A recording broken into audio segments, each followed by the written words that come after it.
आज की जो ब्रीफिंग है वो सिर्फ नेशनल असेंबली की सीट्स के ऊपर है। ऑथेंटिक डेटा फॉर्म 45 के हिसाब से याद रहे कि इलेक्शन की जो वालदा साहिबा है ना, टोटल वो फॉर्म 45 है, 47 नहीं है। ये मदर फॉर्म है। इसी ने बेटा या बेटी को जन्म देना है तो 47 बनता है। 47 जिन्होंने प्रेसिडेंट की आज जो स्टेटमेंट कल आई है उसने इसके मोर सब कर दी है कि अगर इलेक्शन वोटिंग मशीन होती तो ये सारा मामला ना हो। नजरिया कभी नहीं मरता। नजरिए को आप उसकी आवाज को बंद कर दे, इसको जेल में डाल दे।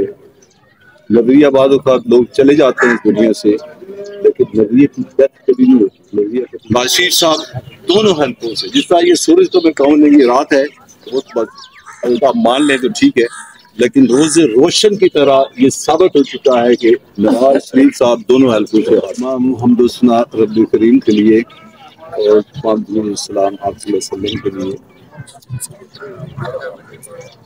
सबसे पहले मैं आप को शुक्रिया अदा करता हूँ। उसके बाद ये टीम सामने बैठी हुई है, इसमें चीफ इलेक्शन ऑब्जर्वर हूँ पीटीआई की तरफ से, और ये मेरे साथ जो है ये इलेक्शन की मॉनिटरिंग टीम है सारी। सबसे पहले मैं कौम को मुबारकबाद देना चाहता हूँ कि हमने ये इलेक्शन जीत लिया है। तो जो हारा है ये जानवी से नहीं हारा, बल्कि बदमाशी से हारा।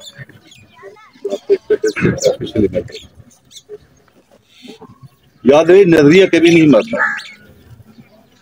नजरिए को आप उसकी आवाज को बंद कर दे, इसको जेल में डाल दे।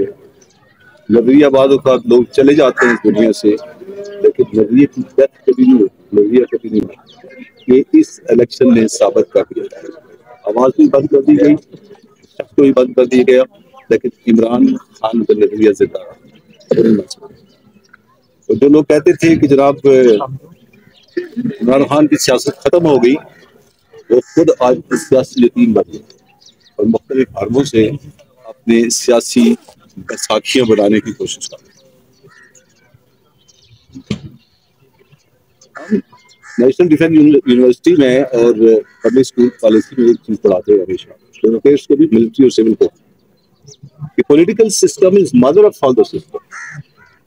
पूरी निजाम का जो महवर है वो पॉलिटिकल सिस्टम, और पॉलिटिकल सिस्टम का जो महवर इंटेग्रिटी पिलर्स हैं वो पॉलिटिकल पार्टीज होती हैं। और पॉलिटिकल पार्टीज की जान जिस तरह तोते में उसकी जादूगर की जान होती है, जिनकी उसकी जान होती है इलेक्शन के अंदर। और इस इलेक्शन का जो प्रमोटर होता है, इस इलेक्शन का जो फैसिलिटेटर होता है, इस इलेक्शन को जो असिस्ट करता है, निगरानी करता है, और इन पॉलिटिकल पार्टीज को असिस्ट करने की जिम्मेदारी बनती है, फैसिलिटेट करेगा जिम्मेदारी बनती है वो इलेक्शन कमीशन ऑफ पाकिस्तान। तो याद है, ये दस्तूरी जो है वो इंस्टीट्यूशन है, यानी कि कॉन्स्टिट्यूशनल इंस्टीट्यूशन है, स्टैट्यूटरी नहीं है, कानूनी नहीं है, ये दस्तूरी है। लेकिन अफसोस कि ये एक कैंप ऑफिस बना रहा, एक मखसूस मिशन को अकम्प्लिश करने का, और इस दफ्तर ने हर तरह का वो हथकंडा इस्तेमाल किया एक पार्टी को दीवार के साथ लगा दिया। मैं उसकी भी डिटेल में आऊँगा, तो ज़्यादा डिटेल आप जानते हैं। इलेक्शन की शफाफियत जो है वो पूरे इस निज़ाम का बेसिक फंडामेंटल बुनियाद रखती है। और इसी शफाफियत को इंश्योर करने के लिए, अगर आपको याद हो, तो इमरान खान ने बहुत जोर लगाया था कि इलेक्शन जो है, वोटिंग जो है मशीन होनी चाहिए। और याद रहे कि 64 ऐसे धांधली के चांसेस होते हैं जो सिर्फ मशीन की वजह से दुनिया में जो राइज है निज़ाम खत्म हो सकते हैं। और प्रेसिडेंट की आज जो स्टेटमेंट कल आई है उसने इसके मोर सब कर दी है कि अगर इलेक्शन वोटिंग मशीन होती तो ये सारा मामला ना हो।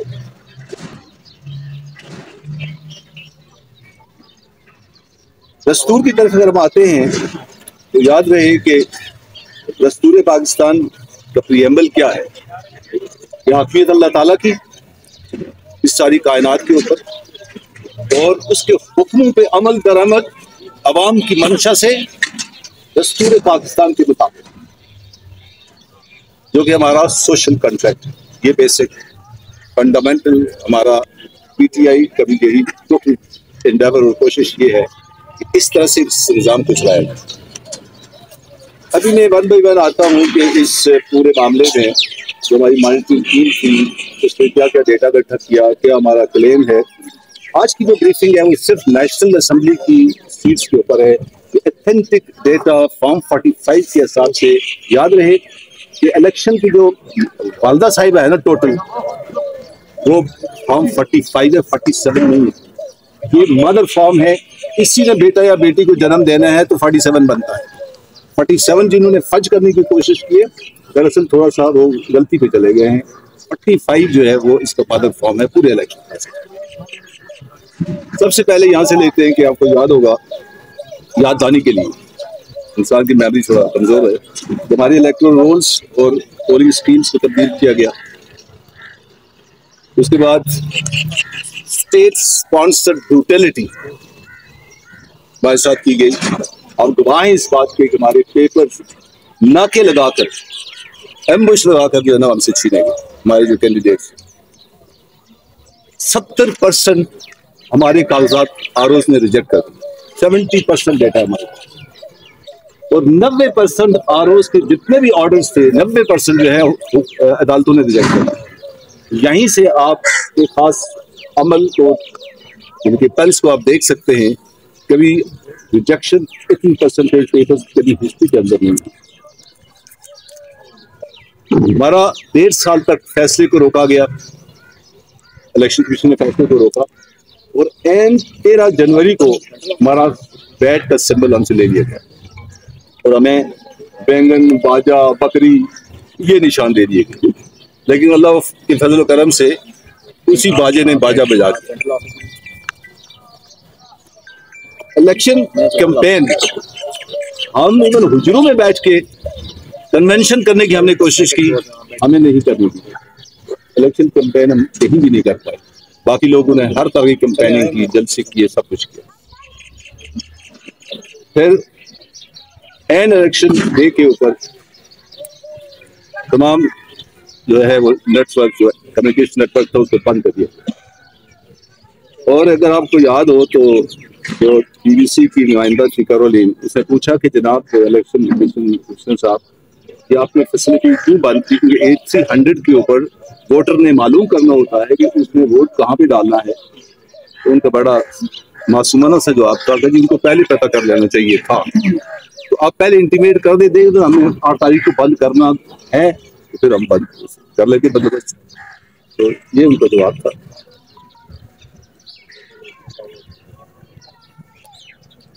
उसके बाद क्या हुआ कि तकरीबन 66 पोलिंग स्टेशंस के ऊपर, इसमें 46 पंजाब के अंदर हैं, हमारे पोलिंग एजेंट्स को बैठने नहीं दिया गया नेशनल असेंबली के अंदर। 66 और इसमें से 46 पंजाब के अंदर है। और सेक्शन 13 के तहत पोलिंग एजेंट्स है ना, वो साइन करके, स्टैम्प करके बाकायदा उसको देना होता है, पोलिंग एजेंट को देना होता है फॉर्म 45 देना होता है। तो ये वो हल्के हैं जहाँ पे हमारे पोलिंग एजेंट को बैठने की मिलती है। अगर आप आते हैं तो सेक्शन 97 के तहत बेसिक जो वायलेशन ऑफ इलेक्शन एक्ट है, उसकी ये की गई कि नुमाइंदे के सामने जो होता है, कंटेस्ट कर रहा होता है इलेक्शन, उसके सामने बिठा के आपको कंसोलिडेशन करनी होती है। हमें कंसोलिडेशन नहीं करनी देगी, बल्कि हमारे लोगों को धक्के मार के आरोप की ऑफिस से निकल। आप ये भी देखा है कि जमात इस्लामी और पीटीआई ने पब्लिकली ये बताया है, एडमिट किया है, हमने बताया सबको कि जब हमारे पास फॉर्म 45 मौजूद है और उसके तहत 47 नहीं बने, ये पब्लिक हो चुकी थी। तकरीबन अगर अदालतों ने हमें इंसाफ दिया तो 180 के करीब नेशनल असेंबली की सीटें हमारी फॉर्म 45 के हिसाब से अल्हम्दुलिल्लाह बन गई। 170 और 180 जो है ग्राउंड फिगर।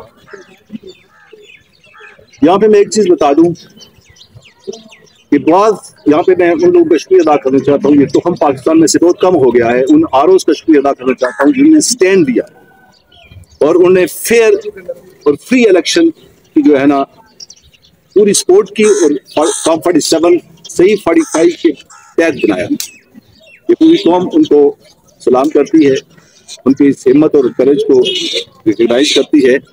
और नेमिंग और फेमिंग हम लिस्टें बना रहे हैं, इंशाल्लाह ऐसे लोगों को हम मीडिया में प्रोजेक्ट करेंगे, अपने तौर पर रिकॉग्नाइज करवाएंगे, बिकॉज ऐसे लोगों को प्रोजेक्ट करना, रिकॉग्नाइज करना भी हमारी जिम्मेदारी बनती है। साथ साथ ये भी बता दूं कि ब्लेमिंग और शेमिंग भी होगी जिन आरओ ने ये धांधली की है।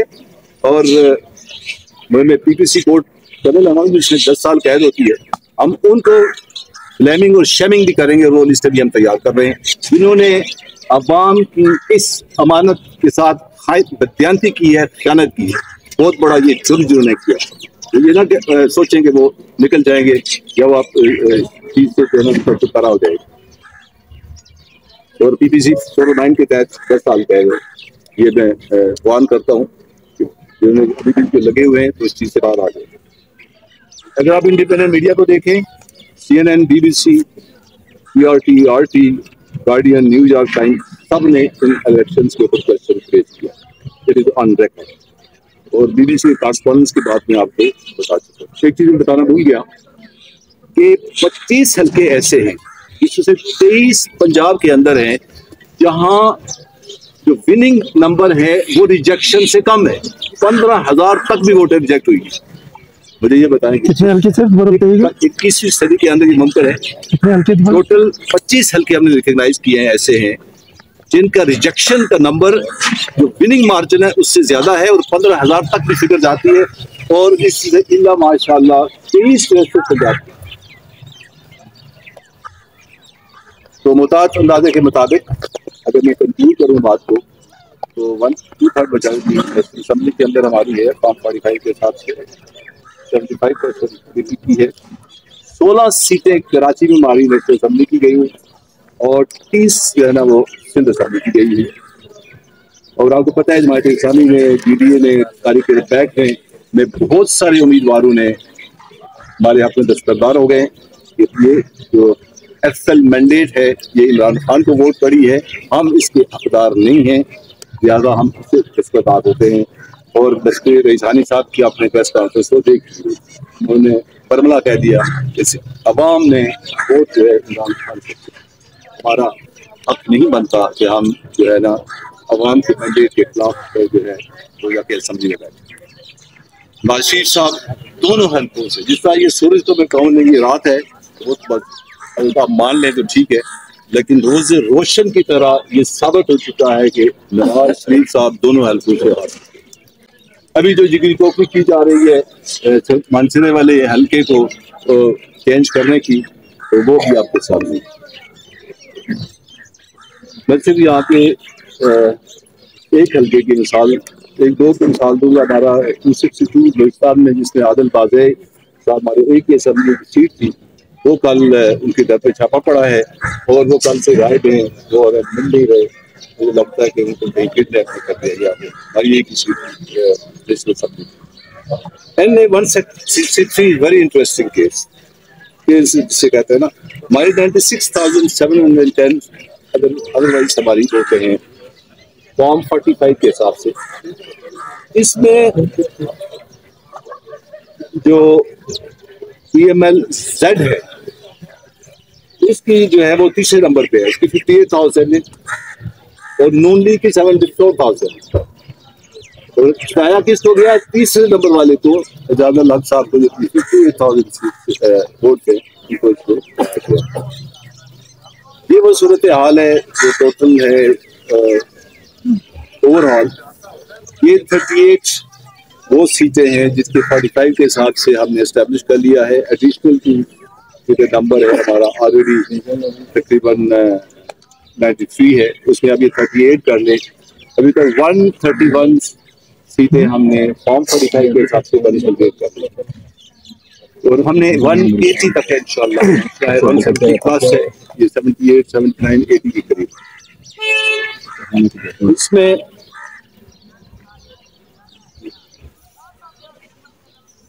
ये डाटा आपके सामने गूगल लिंक पर मौजूद है, उसे आप डाउनलोड कर सकते हैं, उस पर आप ये देख सकते हैं।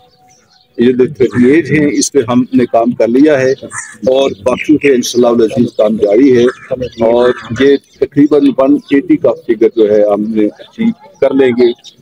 जो हमारे पास डाटा इस पर सारा मौजूद है। ये बाकी इंफॉर्मेशन भी आप इसके अंदर हमसे ले सकते हैं। Thank you very much. Sir आपने कहा है कि जो जिन आरोप ने प्रॉब्लम की है उनके खिलाफ आप लोग कार्रवाई करने जा रहे हैं। कम से कम और कुछ नहीं, केपी में तो आप लोगों की हुकूमत बन रही है, तो क्या आप लोग उन लोगों को इबरत का निशान बनाएंगे ताकि बाकी सूबों के जो आरोप हैं उनको भी पता हो कि उनके खिलाफ भी ऐसी कार्रवाई हो सकती है। तो सर आपके अपने पार्टी इलेक्शन जो है उसके बारे में थोड़ा सा बता दें कि वो कब होने जा रहे हैं। पहला सवाल आपका ये है कि आप हुकूमत बनने जा रही है, क्योंकि ये फेडरल के नीचे आते हैं जो आरोप हैं और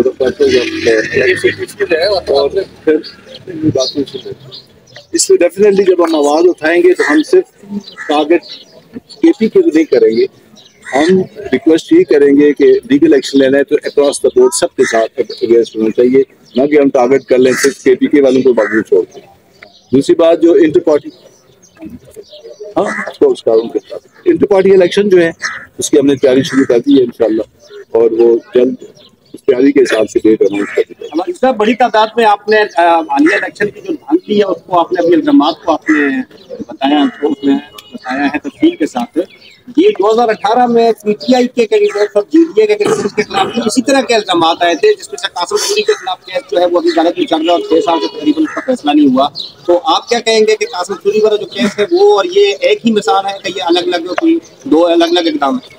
मैं इस पे कमेंट नहीं करूंगा बिकॉज ये अदलिया का काम है कि उससे कैसे किस पर कोई डिसीजन लेना है, बिकॉज ऐसी चीजें ट्रिब्यूनल के बाद चली जाएगी जुडिशरी के पास, जुडिशरी ने जो करना है उसको तो तरकीब नहीं कर सकती। इलेक्शन कमीशन ने अभी ऐलान किया है कि खैबर पख्तूनख्वा में बड़े पैमाने पर जो टर्न आउट है ये मशकूक है, इसके ऊपर भी तहकीकात होंगी, तो इस पर आपकी क्या राय है? क्योंकि अभी तक आप तो ये कह रहे हो कि फॉर्म 47 के मुताबिक 180 के करीब सीटें आपके पास हैं, इलेक्शन कमीशन ने दोबारा खैबर पख्तूनख्वा का भी कह दिया उधर टर्न आउट जो है ये मशकूक है। टर्न आउट मशकूक को साबित करने के लिए आप किस चीज को रेफर करेंगे? फॉर्म 45 जिसमें दस्तखत किसके होंगे? आपके प्रिजाइडिंग अफसर के। तो अगर वहाँ पे दस्तखत मौजूद है और फॉर्म 45 मौजूद है तो फिर उसको कैसे कह सकते हैं कि वो बंदा वहाँ पे था ही नहीं या वो तोड़ हुआ ही नहीं है और वो जो टर्नओवर जो है वो टोटल है, इस बात को नहीं मानता। अच्छा, ब्रिगेडियर साहब आज शहबाज शरीफ साहब ने प्रेस कॉन्फ्रेंस की है कुछ देर पहले और उन्होंने वाज़ेह कहा है कि जिन हलकों में आप लोग आज़ाद कैंडिडेट जीते हैं उनका तो कबूल कर रहे हैं, जिन हलकों में हारे हैं उनके हवाले से उनका रिएक्शन आ रहा है और दूसरों के हवाले से वो वक्तव्य कुछ और पेश कर रहे हैं। आप क्या कहते हैं? देखिए, जो हल्के हम जीते, जो हल्के हम हारे, हम जीतने वालों को भी 45 पे बेस कर रहे हैं और हारने वाले जो हैं उनकी भी जीत अपने 45 पे बेस कर रहे हैं। अब ऐसे ऑफ द कफ से कहते हैं ना, विश नहीं कर रहे कि इतने होने चाहिए, हम स्टेटिस्टिक्स पे बात कर रहे हैं, हम अपने जो डॉक्यूमेंटेड चीजें हैं इलेक्शन कमीशन के प्रोसीजर उसके तहत बात कर रहे हैं। ब्रिगेडियर साहब ये बताएं कि ये पूरे मुल्क के अंदर सोशल मीडिया पे ये कहा जा रहा है कि आप कौमी असम्बली का इजलास केपी के अंदर बुला रहे हैं, तो ये क्या कोई ऐसी कोई इसमें कोई किस हद तक जो है सुधार कर रहे हैं? ये तो कॉन्स्टिट्यूशन लीगल हो ही नहीं सकता। आपने सदर को दिया सदर बाउंड हो रहा है? नहीं, मैंने ऐसी बात कोई प्लानिंग कोई ऐसी बात ये हो भी नहीं सकता कि आप नेशनल असेंबली का इजलास जो है वो बुला ले। जब आपके रिजल्ट को तस्दीक नहीं किया जा रहा तो पूरे सोशल मीडिया पे यही है कि वो आप केपी के अंदर कौमी असम्बली का इजलास कोई बात नहीं, कानूनी बात। हम स्टेट के कॉन्स्टिट्यूशन, स्टेट के किसी लॉ के अगेंस्ट ना पीटीआई जाती है ना पीटीआई जाएगी, ना हमारा ये ट्रेंड है। इधर से आप सवाल कर रहा था कि माजी में आप लोगों ने उस्मान बुज़दार पर गौर करके पंजाब उसके हवाले किया था और अब अली अमीन गंडापुर को हवाले किया है, क्या आप समझते हैं कि वो क्रेडिबल बंदा है ये आपको किससे किया गया? मैं इमरान खान ने आज सहाफ़ियों से गैर जब तक ऑफिशियल पार्टी जो है ना कम्युनिकेट नहीं आता तो मैं इसके ऊपर कुछ